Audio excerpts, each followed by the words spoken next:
Welcome to Flow with Arman Assadi.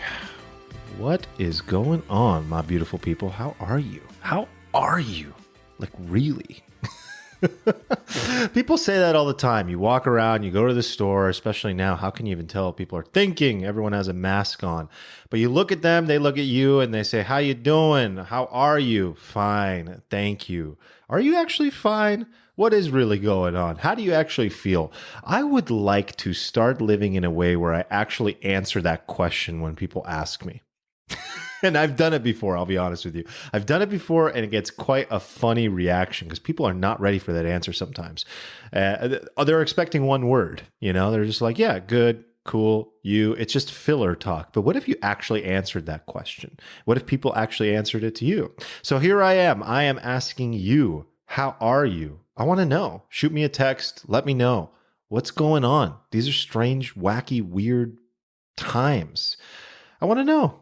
Let's get to know each other. Shoot me a text. Let me know how you're doing. 619-825-2595. That is the way to text me.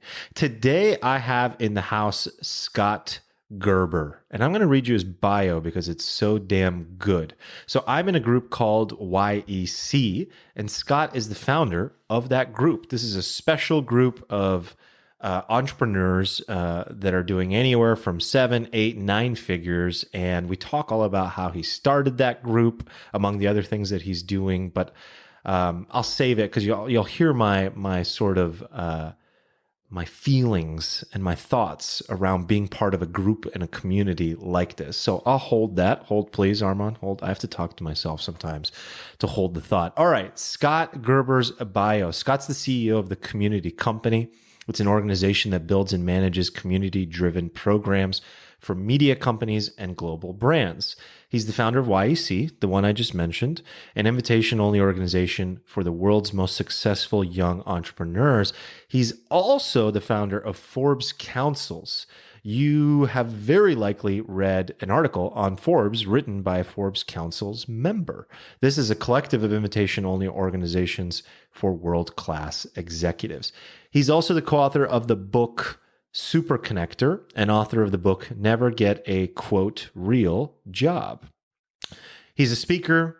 He publishes the shit out of his thoughts online, has been quoted and published all over the internet, and is a contributor to Adweek. And he's been featured many times on television and podcasts like this one. And his work has been honored by NASDAQ and the White House. The dude is a badass, and you're going to hear all about how he's built these businesses, how he gets into flow, and what he really thinks brings the fulfillment into his life, and how he aligns. You know, one of the things I really unpack with him is how his work is such a reflection of his personality and character, and you will see that shine through brilliantly in this conversation. Now, before we kick it off, I mentioned texting me. If you want to learn how to do that as well, I use a service called Superphone. I absolutely love it. This is like the new email marketing. You know, back in the day, it was all about building your email list. I wholeheartedly believe that text SMS marketing is the new way forward. The conversations I have with people are one-on-one. They're much deeper. The engagement is real. And when I need to send a message, I can send it right to their phone, right to their messages. There's nothing like it. And Superphone is the best service for it. I really believe that. So if you want to check out Superphone, just shoot me a text with the word #Superphone, and I'll shoot you a response with a special link to check them out. Again, #Superphone, 619-825-2595. All right, let's kick this thing off. Scott Gerber, ladies and gentlemen. So I do have to start there, which everyone usually wants to start talking about business and start talking about ways that, especially on this show, how you get into flow. But like, honestly, the number one thing I was thinking about this morning when it comes to you, and you just said it, is you're a busy guy already, and you have 4 kids and a wife. Walk me through that. How do you do that? And also, like, if you can package into this discussion, help a brother out, because I don't have any kids yet, and I'm fucking terrified. Like, is that justified? Like, help me out, man. Like, I want to Sure. get ready for this. Sure. No, I'm the first one to say, look, I mean, it's fun to joke about how hard things are. And, my favorite comedian is Jim Gaffigan, right? Because he's got 5 kids Mm, in a New York City apartment. I identify with that. And, the whole thing is, it gives you real purpose as to the why you do the things that matter. It changes perspective. It really gives purpose to your life in a very different way. It's certainly challenging. I mean, right now, uh, you know, certainly this is some crazy times we're in. Obviously, you mhm. have pandemic, you've got business uncertainty, you've got all the ingredients for powder keg, and then you throw something called distance learning on top of it, Oh, and you're just ready to jump off of. But look, the reality is, you know, having kids is really a blessing. mhm. It makes you. It certainly, there are days where you pull your hair out, and there are days where you can't imagine a world without them. So, of course, you're a young guy. Take your time. Don't just jump in. But I think there comes a moment where there's a more holistic approach to life. And I've met a lot of entrepreneurs in my day that have figured out the money equation, but they have not figured out the sort of holistic Mm, life equation. And they've spent all this time with either grow baby grow or raise baby raise, or you mm. know building this immense and challenging business, and then ultimately there's no one around them to share it with. And Oh, I think that that's problematic just as much as frankly, just the stress in some ways of having a family. I always right. used to say, I always used to love talking to investors back in the day as I was just starting my family, that would tell me like, oh, I always like betting on like the XYZ accelerator kid who has no responsibility, can live on a couch, can eat ramen noodle, all these Yeah, things. And then you that sort of say to classic one. yourself, like, you mean the guy that can get up, leave you high and dry, taking your money and not, and being totally okay with it because he Mm, failed. Whereas if I fail, there's no food and roof. It's a little bit different mm. in terms of the risk assessment equation. So I actually think it tends to make you a more well balanced entrepreneur, because gone are the days where you could sort of do the bet the farm and go to the point of risk beyond all measure. I think kids and family really give you perspective on how to be a great risk mitigator, right? Someone I who is always looking at absolutely agree. all the variables, and it makes you a more well-rounded individual, and I think just generally more likable when you have a more holistic and a more healthy worldview beyond just Right. I have to grow quarter over quarter. You have an expanded perspective, you have a healthier balance, and you learn responsibility.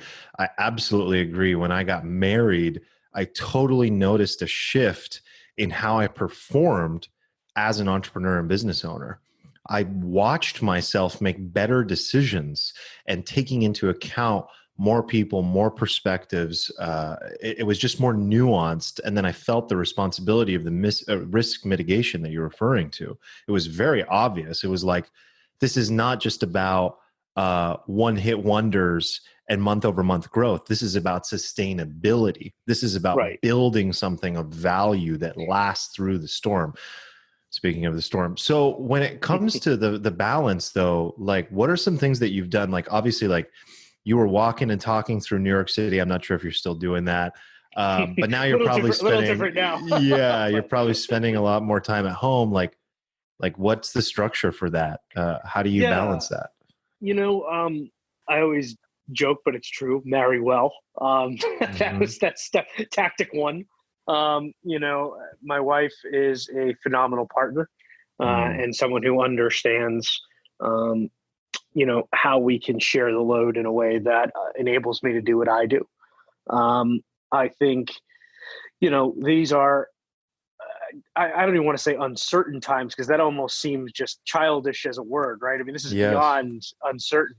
I think that it's just about knowing what you have to accomplish and doing the best you can. Hmm. First and foremost is my family's health and safety, followed by everything else.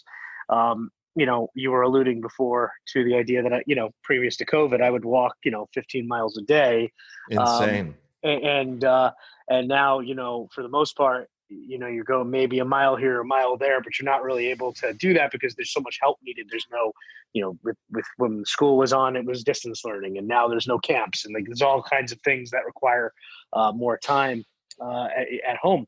But I think it really at the moment is just trying your best to prioritize in the moment.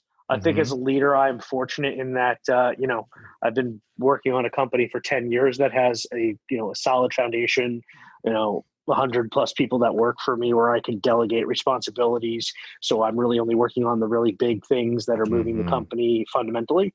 I think delegation is just so crucial, especially now. There are moments where you're going to have to, plug holes in the boat, and there are moments where you got to make the boat bigger, and somewhere in between, you might be doing both at the same time. And if you have, like in my case, a phenomenal team around you that can ensure the boat remains seaworthy while you're building the second deck for the rough waters and for the next ocean that you're going to be crossing, you tend to work out pretty well. So I'm thankful that we're doing quite well, all things considered. Yeah, great analogy. Do you remember back when you had your firstborn, like what that initial adjustment was like? I'm looking for like one practical, kind of like, just make sure you don't fuck it up like this. Well, it's funny. The best piece of advice I ever got, and I took this to heart and I tell it to every soon-to-be father. Every single person will give you advice. Don't listen to any of them. Perfect. So this question is completely nonsense. You know what? I have just learned parenting is one of those sacred cows that no matter what someone tells you, it's not going to be for you. Other than the common sense stuff. It's like self-development, if you try to teach somebody what works for you, I mean, most likely it's not going to work. I'm sure there's a book, What to Expect When You're Expecting, although that book will give you odds. You'll look at the first 5 pages and have a heart attack because it's just like an encyclopedia of childcare. But no, I think the real aha moment for me was really, if anything, the idea it wasn't about me or my wife anymore. And that is a fundamental understanding on a couple of levels, right? It's obviously common sense. Like you could joke and say, well, not going out anymore, not sleeping anymore. That's all the joking stuff that over time settles itself out. But when I say it from my point of view, it's going back to sort of what we were saying with the risk mitigation, it's sustainability. It's don't sink the ship. It's, think twice before you act once. It's looking at the world through a different lens and perspective because, you have another being that depends on you. When you have a loved one, a spouse, you can go up and down with because you're both mature adults. Potentially the other person has a career if you flunk out. There's less risk. You can always go and live with your in-laws, whatever the case may be, there are things there. It's very difficult to be in a, well said. It's difficult to be in a situation where you're moving your family, where you are, licking your wounds. One thing that's actually very much along the lines of risk mitigation, but looking at it through a slightly different lens, is not only about how you make the decisions, but how you grow the company. I have never been one of these venture kind of back companies that is betting the farm every quarter so that you get the hockey stick, because I just don't believe that's a sustainable business.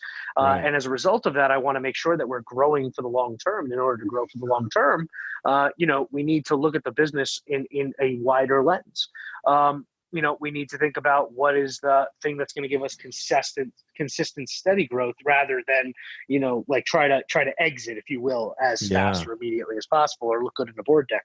But it really does change your perspective, because the other side of it is not only is it, more stress and pressure to make sure you don't fail others, but it also is, if you do fail, and of course it happens, and if you have the more seismic failure where you truly company needs to be shut down, it is much harder to get started again. When you're where you are in my life at this point, I'm turning 37, so it's not an age thing per se, but it's just a responsibility point of view. The idea of me starting something net new when I have 4 kids at home is a very big lift compared to when I was 25 years old. So I think that there's something to be said about, really making sure you're growing smart, because the idea of starting over does get more challenging. Not impossible by any means, but does get more Yeah, challenging with more responsibilities as you go. I can totally see that. I can totally see that. Now, speaking of some of the things that you've built one of the organizations you've built. I'm in. You built an incredible group called YEC, Young Entrepreneur Council. I believe, how many years ago did you first start this thing? This will be the 10th year. 10th year, wild. 1 decade. I've been in it for, gosh, I don't even know, 3 years or something. And the first time I ever had like a real in-person experience where I got to meet everybody was just this past right before the pandemic in Powder Mountain at the annual YEC Escape event. It was unbelievable. Made it all just like beyond worth it. Why do people join groups and why do they stay in them?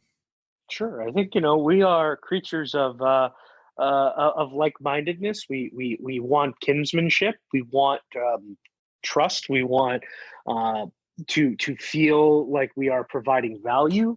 Look, COVID has exposed something we've known for a long time at the community company, which is, community is powerful. I mean, everyone right now is dying to be with their friends, with their family, with their colleagues, with their partners, and so forth. And we have found a way, Zoom or whatever, to keep those tribes going, because you need that human connection. We are humans by nature are not, sort of individual creatures. We are not meant to be, by ourselves or without others. And I think that there's something to be said about, when you're part of a really good group, the network effect of value that comes from that in knowledge share, in connections, in building, solid products or businesses, is much more valuable to do it with people than to do it yourself. And so I think where we leaned in, years ago was just, understanding a fundamental truth that whether it's Facebook or Zoom or whatever nonsense app that comes out in the next generation, it's still at its core about the connectivity of human beings and wanting to be around in a safe spaces and trusted environments where we can be our best selves and do our best work and work with the best people. Was this more about an opportunity you saw in the market or a personal need that you wanted to fulfill, or part of that kind of second piece, was it a reflection of your own ability and personality to build and connect and do what you do being a super connector? Like, what was the driving force here? It's funny. Everybody always assumes that I had this genius idea with Ryan and we built this massive movement of people for profit in a business and the whole nine. It couldn't be farther from the truth. It makes me sound a lot smarter when I tell it that way, though. Hell yeah. The reality is that, Ryan and I were both in our own businesses at the time. We were coming off the Great Recession. Where youth unemployment was skyrocketing, and myself and Ryan had built our own businesses, and we thought it was an opportunity to sort of do well and do good, right?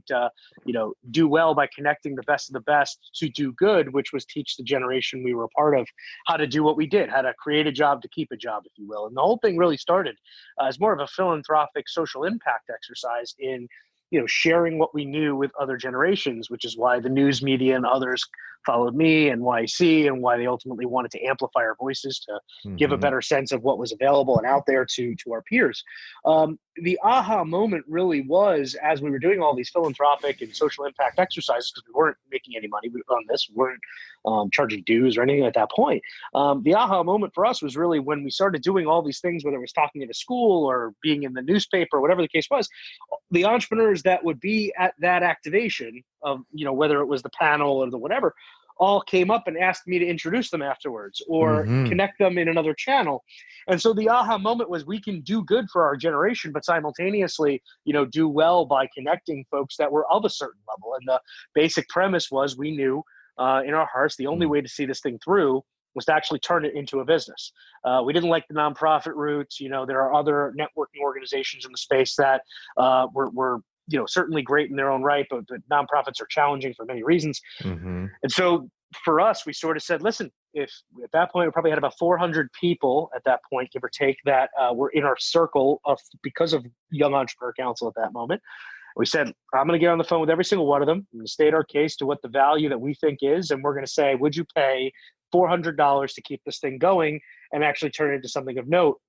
And we had about 85% of the people said yes. And so we knew we were onto something, just because, if people were willing to pay even a basic nominal amount, that was a starting point. It would be about another year before Ryan and I ultimately left our other positions in what we were doing to go full time. But it really was the aha moment of people just organically joining something that we care deeply about, and then learning from there. The rest is history. I just have to point out, I mean, the way that you did that by sort of pre-selling is absolutely brilliant. There are so many people that join this world of online business and really want to get this beautiful big enterprise going and have the perfect idea and the perfect marketing and the perfect product. And they put so much money and energy invested into this only for the doors to open and for it to flop. And I think something that, obviously has been taught in great detail through the minimum viable business model that so many people continue to sleep on is exactly what you just described. It's like going to the people that you're already serving or would like to serve and asking them if they'd be willing to fund you to create it, or in your case, to keep it going. And I mean, I look at this example all the time, and especially companies that I've consulted for or individuals that I've consulted with that want to build, like, say, a piece of software. If you see a hole or a gap in the software you're currently using and you decide that you want to build that software, why not go to 10 people and ask them to put down $100, $1,000 for you to go build it and give them lifetime access? I just think that's something that so many people sleep on that is so valuable. And look at you, you've never had to raise venture capital, right? So it all started. We organically built. We did raise some capital later on, but that was for the much larger business of all the communities when we decided to, YEC itself never raised any money until we went bigger. Got it. But the basic premise still holds true, which is, if you have a solid product where people feel there is real value, they will pay for that opportunity. I think with us, the value of the curation and time savings in building deep entrenched networks is incredibly valuable. I think most people don't understand how difficult it is. Yeah. I think the word community has become more of a buzzword now, so it becomes a little bit more like a marketing term, which I think is problematic. True. But at its core, for what we do anyway, the idea of people being able to instantly become part of a vetted group of individuals that they can see and participate in immediate value exercises, I think is a pretty meaningful thing. It is. And here's why it is for me. And I love your answer about why people join groups. And now, so here's my example of why I joined and stay in a group like YEC. I think what it comes down to is I could go to Facebook, say I just started this podcast recently, and I go to Facebook and I look up groups for podcasting or online business, and I see many of them. The hosting platform that I use is called Buzzsprout, okay? And that handles all the hosting for this show. There's a group on Facebook for Buzzsprout. It has tens of thousands of people in it. I can't remember the number. We can look it up. And the issue with that is that you have such a this is a pro and a con. This is like two of three sides of a coin, because there's the two sides and then there's the edge, okay? And I think a lot of people don't think about that nuance. But the benefit is that there's a wide variety of people. Love that. Every level, every skill level. But the con here is that as someone who is looking to stay in the top 50 and grow my show and has experience as an entrepreneur, almost a decade worth, and doesn't necessarily want to connect anymore with, unless I'm just doing it to help them, I don't want to connect with day one entrepreneurs. I mean, I'm not being rude. That's reality. I need to be at a different stage of your career. You want people that are at different stage or farther along than you are to be able to impart that knowledge. I don't want to be the smartest person in the room.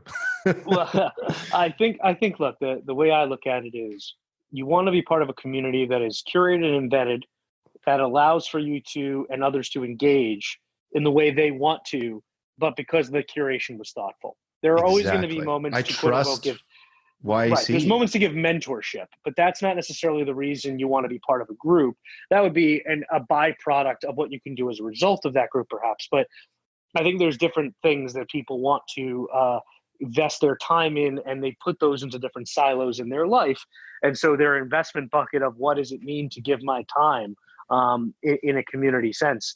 I think that, because of the selection and tools today and, all the time sucks that are out there, it's a buyer Yeah. beware thing for sure. And it can be very draining to be in an everything or everyone community. It's very, very difficult. 100%. It's super draining. And again, if you are a 7, 8, 9-figure entrepreneur and you're looking to scale and you're looking to learn, you're looking for something also holistic. I've seen so many times in YAC people post about what we've been talking about. It's like, how the hell do I manage being a father, a mother, and this issue that came up along with the fact that I'm getting sued?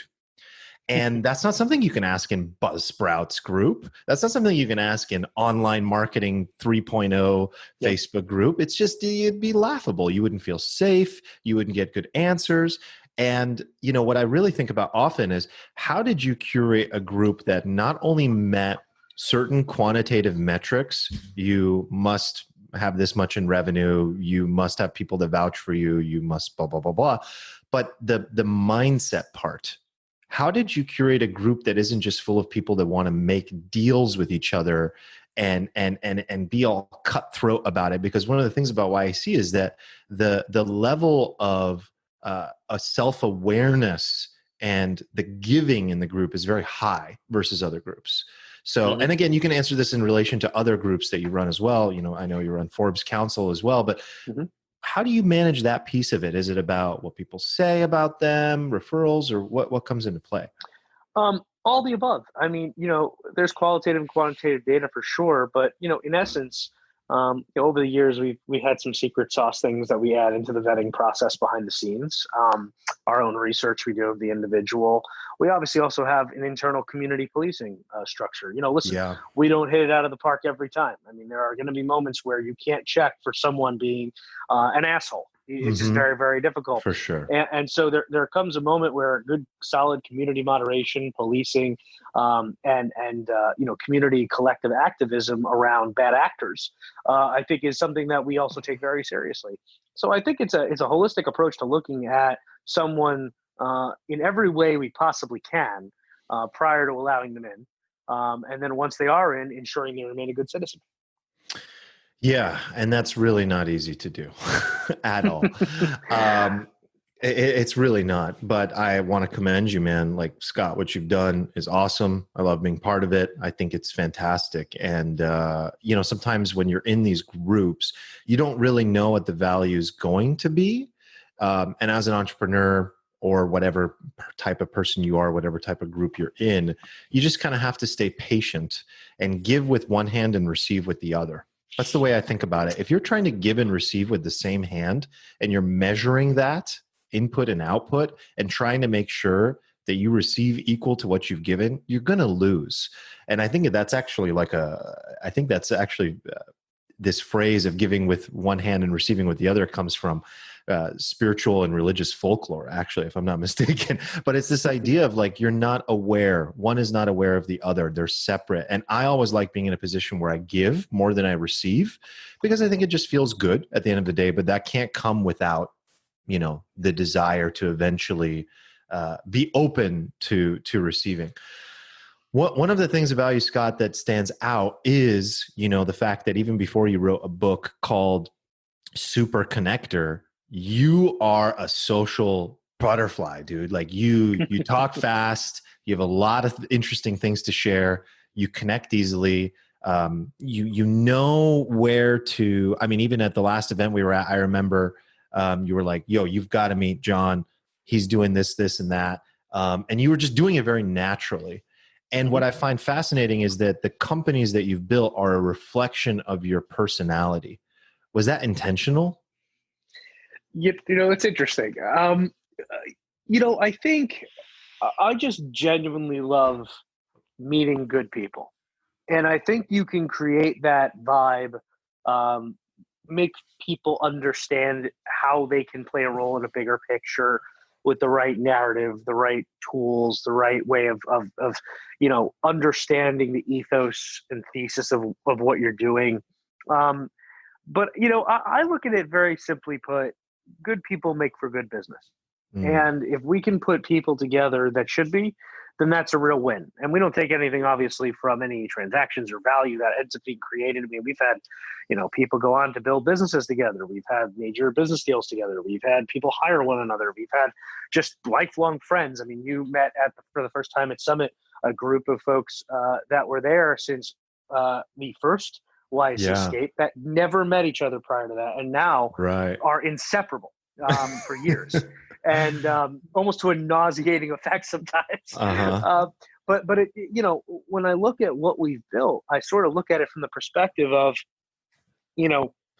going back to what we said about groups. Like, people need this, and the world needs better curation, better connectivity, because it's noisy, it's clunky, it's moving faster by the day. Everybody's putting tool sets and tech before the humanity element, and worried about now. I was reading on Twitter the last couple of weeks. I'm finding it hilarious that all the venture capitalists have woken up and said, "Oh, community is going to be the big thing now." And I'm kind of sitting there like, "Oh man, well, I only needed to wait 10 years to have someone accredit this business I know has been here." But I think that there's something just to be said about, you don't have to scale humanity, because it scales naturally if you're around an exponential number of great people. So as long as I can continue to help that process of curating great people that should do good business together and learn from one another, I think that's a great way to make a living. Yeah, man. So well said. What are some of the things you have had on your mind lately that you could say you're even worried about, especially when it comes to just this state of, like you said, it's almost a childlike word to say uncertainty. It's too small of a word. This is just so fucking insane. It's really hard to wrap the mind around. And so I asked that with a caveat of understanding, like, I know no one has an answer.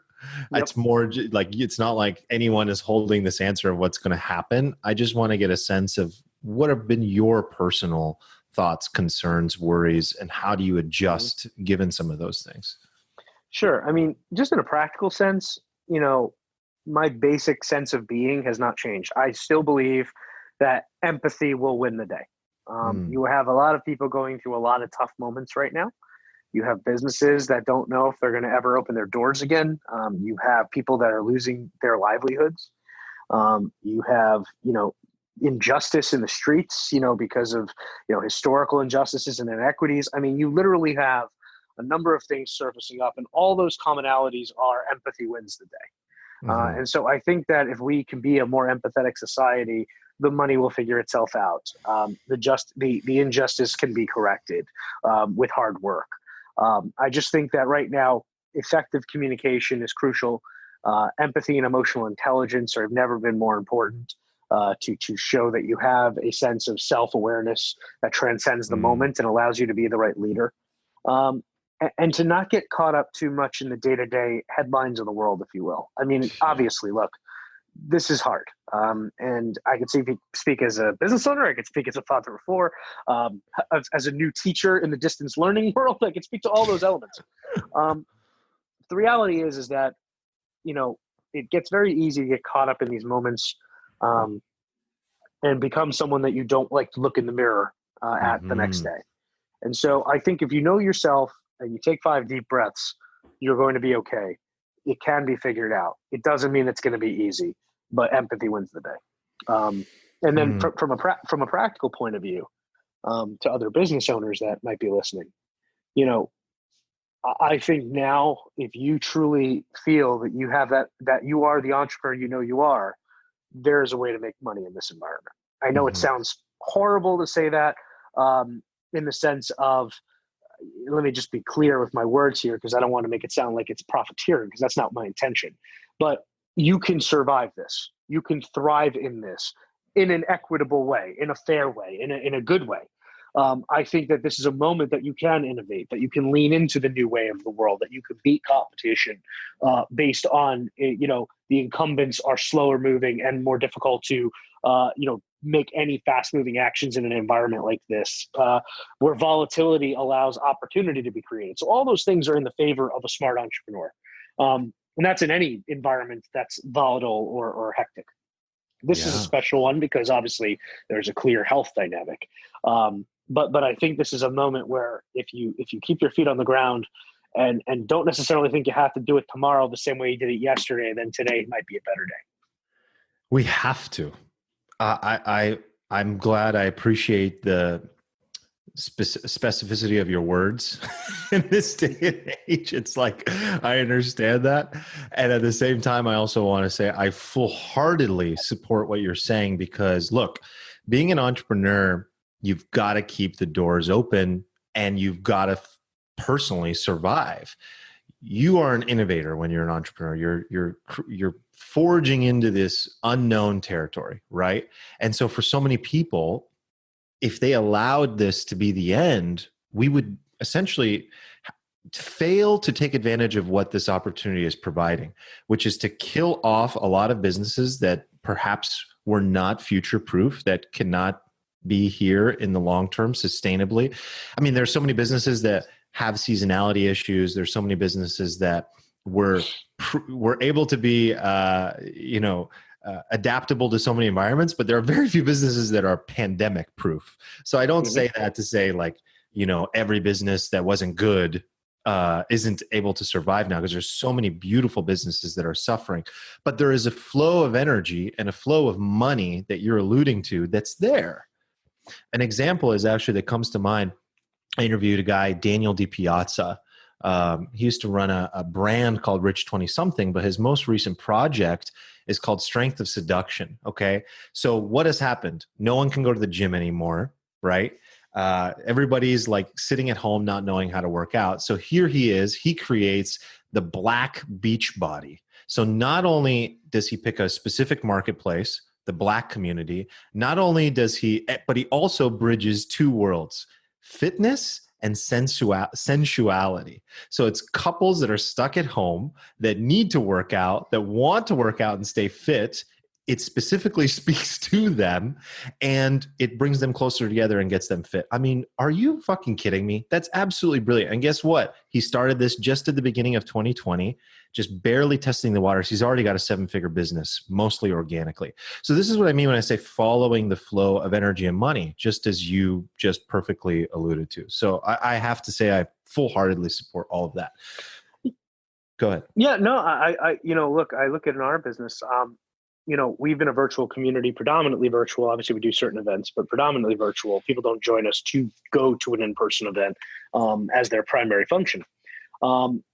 But you look at some of these live events, businesses, trade shows, conferences, and they're getting decimated. A lot of the media companies are hurting very badly. But I think that this is a moment where, consumer taste to a certain extent will change. I do think that people will go back to some level of obviously in real world events and things of that nature when the time is safe. But there's a lot of old school frameworks in place that I don't think will or should frankly make it. And I think that, the $1 billion business interests that have kept a lot of these fallacies alive and well in certain industries, I think are going to see their reckoning after this. And I think that if you are a smart, well-heeled entrepreneur that can fill that void right now in some of these more archaic industries, I think there is a very big opportunity ahead. I mean, you just look at what, all the different, virtual-esque environments that are being created now. I mean, in a million years, who'd have thought that a business telecommunications visualization software would become the main focus of every kind of human connection globally overnight? Yes. Like Zoom. Absolutely. So all these new way of finding convenience or stability in tough time type businesses that will have that kind of wherewithal that have been tested, I think will serve as good templates for how we move forward. Yeah, man. Yeah. Well, so speaking of your businesses and things that I know we've talked about, last we were talking about one of your new businesses. So this is like, and please describe it better the right way, but this is like micro food and beverage kind Oh of yeah. rooms. Yep. You were taking this unused space in hotels and converting it into this experience. How is that adjusting in Yeah, 2020? no, absolutely. It's funny. So I'm an investor in the business. It's called Simple Hmm. Venue. It's another YEC who started the business, a guy named Michael Sinensky and his partner Erica London. And the basic premise was you could put a restaurant-esque concept into less than 500 square feet. That is, basically time ticketed style experiences, and you could put it in anything from a basement to a closet, basically, whatever it is. But it's cool, unique vibe type experiences, and we've had them underneath hotels and basements. We've had them in hidden rooms. We have one coming in a penthouse suite, one that's in a vault. I mean, all kinds of cool things. So Um, cool. During the pandemic, the beautiful part about our model is we partner with the landlords and hotels that we put these things in. So there's no rent. So basically, it's a zero expense business. It's basically almost built like a licensing deal meets a joint venture Yeah, partnership. that's right. And so, Yeah. so other than the fact that we're partially closed in some units because the buildings they're in are closed, there is no like bleeding happening in the company. Obviously, Wow. the horribleness of having to lay off staff because there's no work is obviously a certain situation that is every business in hospitality. But we will have the ability to flip a switch once the ability to open up happens, because you again can serve in our kinds of concepts 3 people in a 30-minute seating, Hmm. properly spaced, no problem. So it'll be interesting to see. I think that like kind of what we were talking about before, commercial real estate is going to be massively affected in uncountable, just an incalculable number of ways, through prop tech, through the COVID crisis, through all these different things. And Hmm. I think businesses like ours, in that sense, will be able to scale very rapidly with the times, because there will not be this surge of people wanting to rent traditional leased space, which will allow for a lot of opportunity to expand these kind of joint venture programs. Dude, I mean, talk about having set up for a situation like this. That's Mhm. awesome. Obviously, like everybody is going through a challenge, that sucks that you had to kind of put these things on hold, and it does hurt to have to put people on furlough or lay people off. Absolutely, it's really painful, especially when you're an empathy guy. But that is powerful that you're in this sort of like variable pay slash temporary pay system where it's a partnership.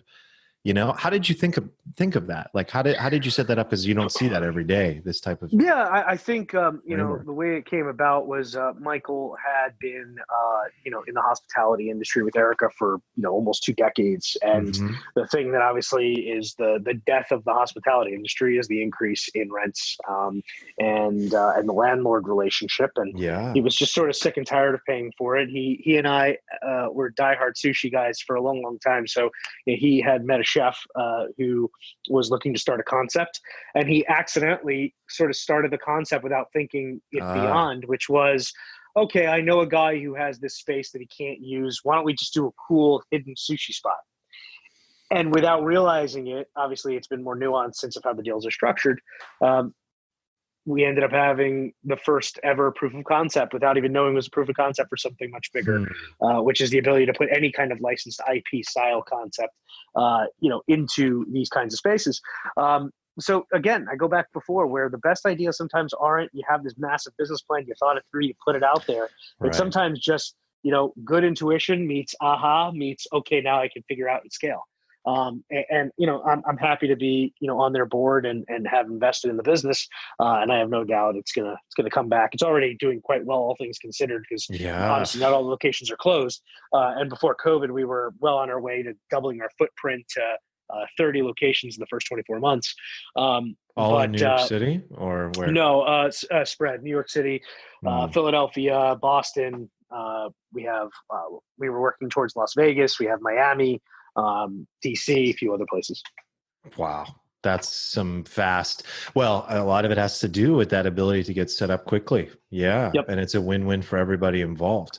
One of the things about being, a community leader and meeting so many entrepreneurs, you must see so many great ideas. You must get such a good sense of the landscape all the time. So it sounds to me like you're not looking to start another business or do anything like that. You like stability and having time for your family.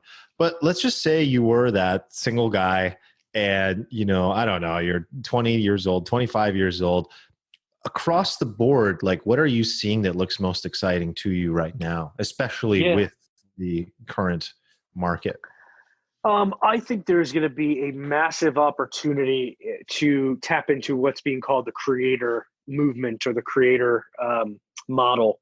And that's basically where you have individuals that are able to become entrepreneurial, whether it's like Substack, where they have a newsletter business that can help journalists or writers become, business owners of their own media publication, if you will. Obviously you have all kinds of things, OnlyFans if you're into pornography, like there's all kinds of creator-esque tech, all the we need thing is a nice ass and we just business overnight. Oh God. But I think, with Twitter's announcement recently of moving into a subscription platform, which to me means they're probably going to find ways to ensure through blockchain or another means that media that is created by its users can be monetized, where they play a transactional element in that equation, sort of signifies directionally that makes sense. I think also the moment of IP having much more value and licensed businesses and licensing being a big deal, I think is a big opportunity. And that's really where I've invested for years, looking at brands that have huge opportunity, but have not been for whatever reason, executed on in certain markets or created business models in certain markets. Break that down a little more, this IP. Yeah, so, well, if you look at, like, for example, with our relationship with Forbes, I mean, in essence, here's one of the global brand in business. We had created YEC at the time, which, was a professional membership organization, for lack of a sexier way of saying it. And when you combine those two models, you ultimately create something for high level and high achieving executives. It seems very obvious, right? Why wouldn't Forbes have a professional membership organization? But it didn't. And so, blending operational business models with strong, globally renowned or nationally renowned IP for net new business opportunities, I think has always been very interesting. And things that I've invested in. Same thing with, Simple Venue to an extent, right? It's putting sushi into this bucket. And then what else can you do instead of sushi? Well, why can't you do chocolate? Why can't you do, whiskey? Why can't you do whatever the case may be? It's swapping in opportunities to different containers. So I think, if you look at those two movements, I think there'll be a tremendous amount of opportunity. I think, again, going back to the world we live in now, with real estate being fundamentally disrupted because of COVID, I think you're going to see a lot of opportunity in prop tech and other real estate related technology services, because the world has fundamentally just changed, and how people are going to traffic, venues. I mean, I was just talking to somebody earlier today, where you could say all day long, oh, we're going to get everybody back. Well, maybe that works if you're in an office park in New Jersey, where it's 2 floors and spread. What happens if you work at One World Trade in the Freedom Tower and you've got to get 1,000 people through the elevators every single day? How does that work? So there's so many new ways to think about what is an office, what is a gathering space, how are we ensuring remote work works, how are we ensuring security protocols, health protocols. I mean, there's just so many new industries basically being created that will be with us for some time. I mean, as a joke, just a levity for the situation we're in, today I saw on Twitter, my CFO lives in Colorado, and I said, the world's just done when a squirrel today was tested and they found the bubonic plague. Get the fuck and you're just like, is this a meme done. Or is this a real news story? No, this is a real thing. That the bubonic plague was in a squirrel in Colorado, to which her question was, who tested the squirrel? But this is just the new way of the world. Like we're going to become much more acclimated to a health conscious way of work in society, and it might not be masks forever type thinking, but it's going to be some kind of elemental changes and environmental changes to how we live our day to day, for sure. Oh my God. Well, first of all, humor is a very important part of dealing with difficulty, even tragedy, one might say, once you've had some grieving for the process, because Mhm. I think like mentally just dealing with this level of unknown and uncertainty is really important from a mental health perspective. Um, for sure. Cause I mean, this is just too much sometimes. Like we need that comedic relief. Otherwise it just becomes super, super overwhelming. That's where What, my what Jim Gaffigan fix comes in. yeah, there you go, man. You have to have those things. So speaking of like what you're into and stuff like that, something you said earlier was that you find it very important to know yourself. So I'm curious if you would please just humor me, describing who you are and what you do best. And the reason for my question, just so you have context and don't feel like I'm trying to interrogate you, is because I really do feel like one of the things you do so well is that you've built a life and you've built a suite of companies, whether as an investor or an owner or a CEO, that are such a beautiful reflection of who you are and what you do best. And again, that's why I'm probing at like how much of this is sometimes serendipitous, how much of this is intentional. So Mhm. have you done a lot of work to understand who you are and what you do best? And how do you think about that?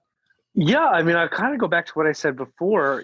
Having the self awareness to, of course, know where you're strong and weak is sort of a core aspect of any good connector. And I sort of live by the very principle that good people create good business. I mean, it's that simple. And I like working with smart um, people that have a good head on their shoulders and a good heart in their chests, and like building things that are real and tangible and understandable. I've Hmm. never, like I said, been one of these guys that needs the TechCrunch headline to show some big fundraise valuation round. I like building something I can see and touch, not something that I have to, use a calculator to understand my burn rate, to understand how much more money I have in the bank. And that's been kind of like a principle of mine. So, if I was going to sum it up, I would sum it up that way. I would say, I like building good businesses with good people. Yes, you definitely do. And I think that natural aspect of how your brain functions as I'm watching you, as I'm listening to you, where you break things down very quickly. Have you always been able to just think on the spot very quickly, very dynamically, and dissect things? And have you always It's been such a fast talker? Because by the way, I love talking to people like you because no offense to those others, I can't take it when things move slow. I'm a very we need to impatient be guy. I'm a New Yorker, so we're efficient. Yeah. Yeah, no, I've always been a fast talker. In fact, my mother and my aunt at one point when I was younger had said they had to slow me down. Because I in addition to speaking fast, I also had a very thick Staten Island accent back in the day. For your listening pleasure, Ah. I will go back for a moment. When I made it to NYU, my aunt sat me down and said, "I'm not letting you go to the school." And I said, "Why?" She goes, "Say your name and what school you're going to." My name is Scott Gerber from Staten Island, New York. Oh my God. Bring So it back, man. she made me Bring it pronounce back. it like 100 times to make sure I pronounced an R somewhere in there. So that was kind of my thinking. I I've always been told um, that fast talkers put things together quickly and they're trying Yeah. to get it out. Now whether that's true or not, I have no idea. I don't want to make it sound like I'm some genius or some nonsense like that, but I think that I try to have a fundamental understanding of core things quickly, or I ask questions quickly, Hmm. um, because I don't like being in a conversation where I'm not learning or where I know everything. If it's either of those two, there's nothing to talk about, and so it helps me, you know, quickly analyze because my instinct is initially to ask a question for follow up to understand something better, to learn something. Um, Mm. but when I tend to know something and I can break it down quickly, I can spat out something that sounds half Yeah. intelligent, I guess. Yeah. No, I love it, man.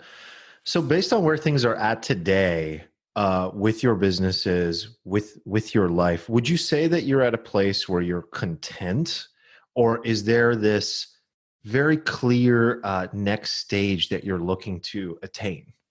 hmm You know, I take issue, and it's not the way you ask the question per se, but the very premise of what I think is something that's asked every day to people, which is, are you happy? Right. Mm-hmm.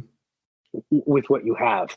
And, I have never put professional endeavors as the correlation for where I am as a person from a success point of view. Again, I go back to kind of where we started this conversation around friends of mine who have made personally tens of millions of dollars or hundreds of millions of dollars even. And they're all single, don't have anybody to share their lives with, have done and lived all of the nonsense and are tired of it. And don't have that sort of long-term personal, relationship or relationships in play. Yeah. So what I'll say is, I am incredibly proud and happy to be a man that is self-sufficient and has a beautiful family who I think like him. But I will say from a professional point of view, there will never be a time where enough is enough, not because of greed, but because of the understanding that any entrepreneur always thinks and always wants to be bigger or grow smarter or do something even more positive and larger than what they do now.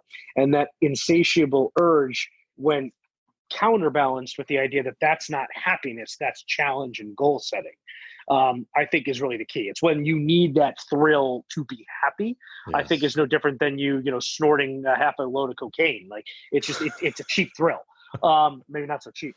But I think I look at life, through the lens of ambition for sure. When it comes to my professional endeavors, I think I'm at the very beginning of where I will be by the time I call it a day.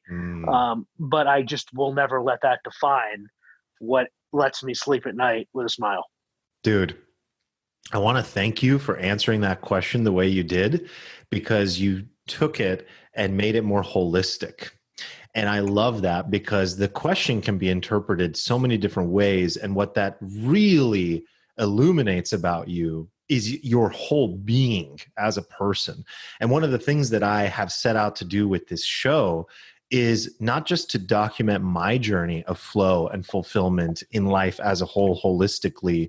Business is just a piece of that, but also how others are doing it. And so I absolutely love getting the sense of how you approach that in your life, because the very first episode I recorded of the show, the Flow Manifesto, goes through the exact thing that you just described. I spent my entire life, man, being an achievement junkie, and my entire sense of compassion and understanding of myself, and even am I successful, came through these external metrics, these external accolades and accomplishments based on the drive of being an entrepreneur.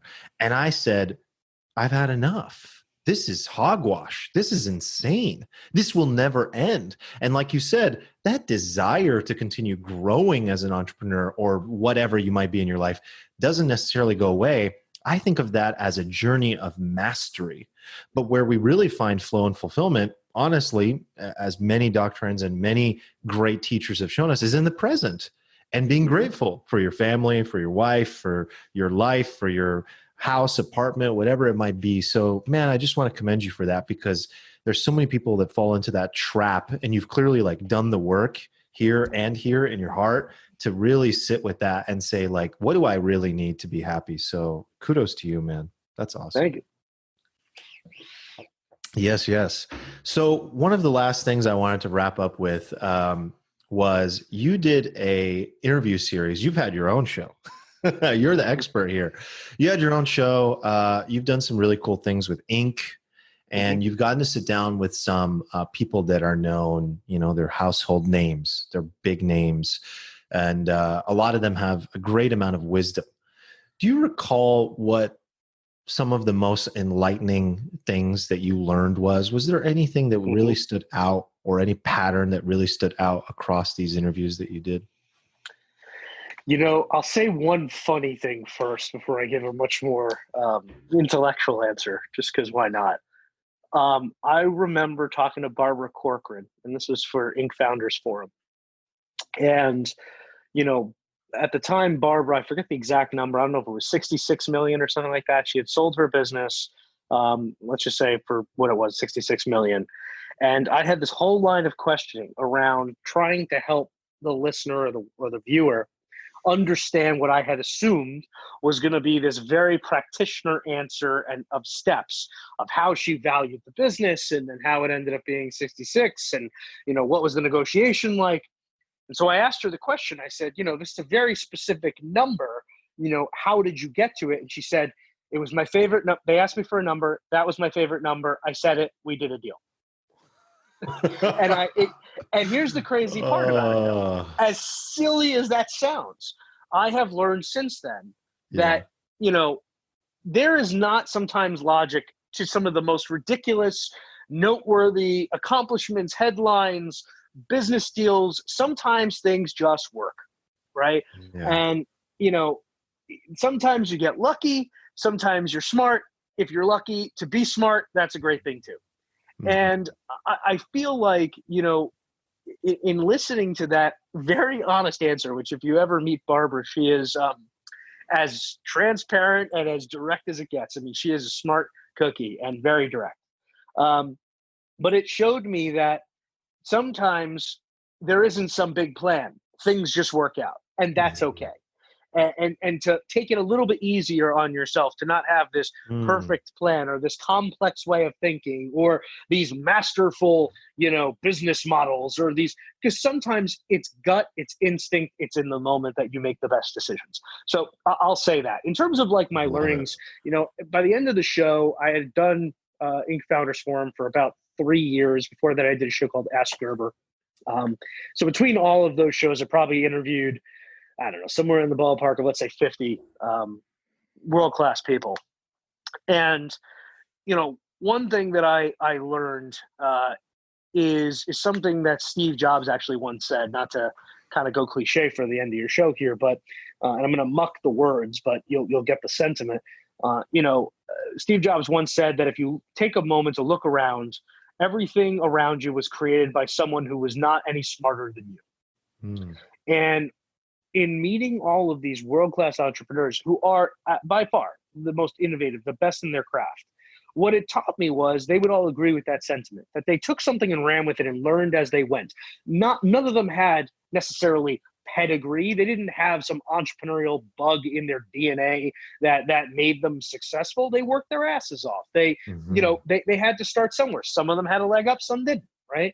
But the reality is there's a commonality of hard work, ethics, morality, and self-awareness that allowed them all to achieve greatness because of, the key attributes and the key mindset that they had that kind of formed success. But again, going back to the Steve Jobs quote, it really did show me that, whether you build a $100,000 business, a $1 million business, a $10 million or $100 million business, the reality is that you are building something that someone else is not doing. And you should be proud of that and understand it's not about comparing your business to someone else, but realizing that you have created something and that ultimately that is commendable. And you should just keep that ambition driving because, again, no one around you is any smarter or can work any harder than you can if you're setting your mind and goals to the right thing. So I found that to be pretty enlightening. That's fantastic, man. That's fantastic. And I'll add one that I learned from watching some of your interviews. I loved Paul Mitchell. Is that his John Paul DeJoria. Yeah. Yes. Talking about not using a computer or email, like doesn't use email. And I absolutely love that because so much of my life is about creating more time for myself, which is what I optimize for, is freedom and creativity and having more maker time, as Paul Graham called it, versus manager time. I don't like being a manager. I'm good at it, but I hate it. I don't like it. And I don't like my calendar just being full of meetings. And so that concept, man, when I really went through that, I was like, what's a version of that I could really pull off? I mean, one version is you just have an assistant manage your inbox for you. It exists, but you don't look at it. But I loved that because so much of what he said was that I have important things to do. If I allowed myself to have an inbox, I would be inundated and never get anything done. Nothing would happen. So delegation is crucial. I think he was a hoot too. And he was nice enough to also give us a good testimonial for Superconnector, the book. But, he's a big guy of systems. I mean, he's systems, but he also at the same time, like, here's a guy, again, billionaire, who is just a damn good salesman. And he was a door-to-door guy. How did Patron get started? He found the best agave. He put it in a glass and he brought it down to a bar. He said, this is the best tequila you're ever going to have in your life. One bar became 10. 10 became a local distributor. Local distributor becomes the next thing, and he builds out that entire model too. So again, like it goes back to this idea: hard work, understanding your strengths and weaknesses, leaning into the things that you're good at, delegating the things you're not or want to remove for efficiency's sake. These are tried and true principles that any entrepreneur can take on. Yeah. And speaking of your book, man, was that process in the end, would you go through that again? Was it worth it? It's interesting, right? Like Ryan and I just really wanted to write that book. Like we talked about it for years, and the opportunity arose with Hachette. And, we kind of just got to this point in our lives where, it wasn't about money or anything. It was just about having this sort of manifesto of what we believe in and having the honor to have such a platform where it was published. Would I do it again? I don't want to say never, but it's that was my second book. And it's a lot of work to put that out. Maybe one day when I'm sitting on a beach pretty, and finally deciding to retire, like 85, 90, somewhere in that range, I'll write another one. So this was the one. This was the main daddy. Writing a book is like starting a business. I mean, it's an emotional roller coaster. And oh, by the way, it's supposed to be on the side because it's not like I'm a professional writer.